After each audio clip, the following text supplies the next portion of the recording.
বেরোন ভাই, ডিসিশনটা কি হইল আসলে একটু যদি বলে যান। আর সবাই তো টেনশনে, বলার মতো যদি কিছু থাকে। বাসাতে এখন তারপরে বাসা বাসা আপাতত বাড়ি যাই। টি-20 ক্যাপ্টেন লিটন কুমার দাস ক্রীড়া উপদেষ্টার সঙ্গে জরুরি মিটিংটা শেষ করে যখন বেরিয়ে যাচ্ছিলেন, তখন খেলাযোগের মাইক্রোফোনে একটা কথাই বলেছেন অনেক চেষ্টার পরে। তার কথার অর্থটা একদম পানির মতো পরিষ্কার। যেহেতু খেলা নেই, আপাতত অবসর, তাই ক্রিকেটাররা বাড়িতেই ফিরে যাচ্ছেন। আগামী 1-1.5 মাসে বাংলাদেশের কোনো ধরনের ব্যস্ততা নেই, কারণ টি-20 বিশ্বকাপটা যে খেলা হচ্ছে না সেটা একরকম পরিষ্কার হয়ে গেছে।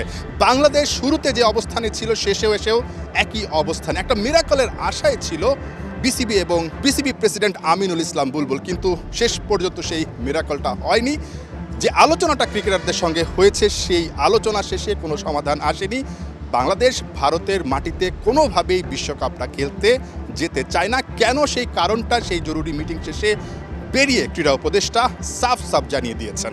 ওই ঘটনার পরে কি এমন চেঞ্জ হয়েছে ভারতের যে আমরা ভাবতে পারবো যে ভারতে আবার কোনো উগ্রবাদী আস্ফালন হবে না, এবং ভারত আমাদেরকে মুস্তাফিজকে নিরাপত্তা দিতে পারে নাই। তো কি হয়েছে, আমাদের ক্রিকেটারদের, আমাদের সাংবাদিকদের, আমাদের দর্শকদের সবাইকে নিরাপত্তা দিতে পারবে? এটা আমরা কিসের থেকে কনভিন্সড হব? আমাদেরকে এই বিষয়ে কনভিন্স করার জন্য আইসিসি কোনো চেষ্টা করে নাই। আইসিসি আসল যে ইনসিডেন্ট সেটাকে বাদ দিয়ে তার স্ট্যান্ডার্ড যে সিকিউরিটি প্রসিডিউর সেগুলো নিয়ে আলোচনা করেছে। যেখান থেকে গ্রিভান্সটা, সেই ঘটনা নিয়ে আইসিসি কোনো স্ট্যান্ড নেয় নাই ঠিক মতো।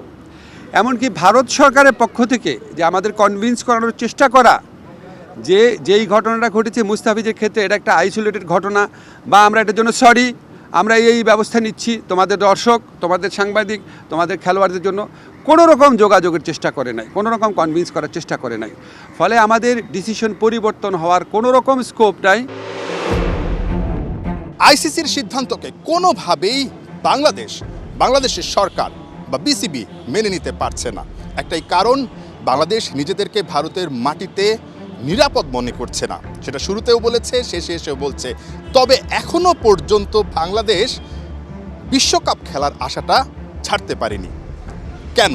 সম্ভাবনা কি আছে? কারণ 24 ঘন্টা আলটিমেটাম তো আসলে আইসিসি দিয়েই দিয়েছে। যতই বাংলাদেশের পক্ষ থেকে বলা হোক, বাংলাদেশ এখনও বিশ্বকাপ খেলার স্বপ্ন দেখছে। আদতে কিন্তু বাংলাদেশের বিশ্বকাপ খেলার স্বপ্নটা শেষ। তবে ওই যে শ্রীলঙ্কার মাটিতে বিশ্বকাপ খেলার একটা স্বপ্ন, যেটা এখন অনেকটা মরীচিকার মতো, সেই স্বপ্নটার কথা এখনও কিন্তু বাংলাদেশ ভাবছে। যদিও শ্রীলঙ্কা একদম স্পষ্ট জানিয়ে দিয়েছে তারা ভোটটা পর্যন্ত বাংলাদেশকে দেয়নি, তারা কোনোভাবেই তাদের গ্রুপে বাংলাদেশকে চায় না। এরপরও আসলে আশাটা কিভাবে থাকে?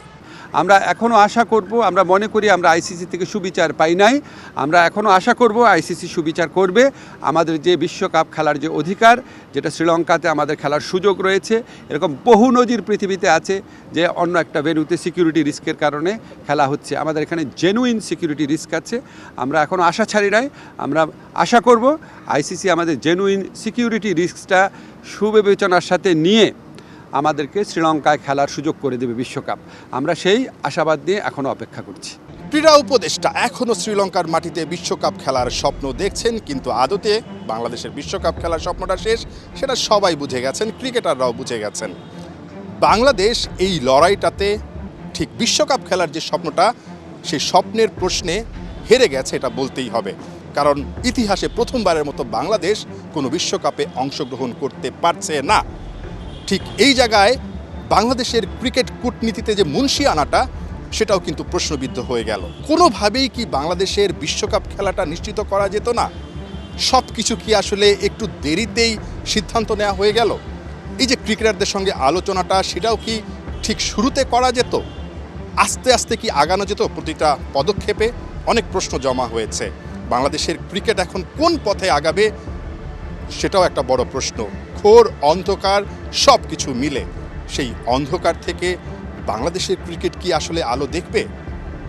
মাহিয়ান বিন জসিম, ৭১, ঢাকা।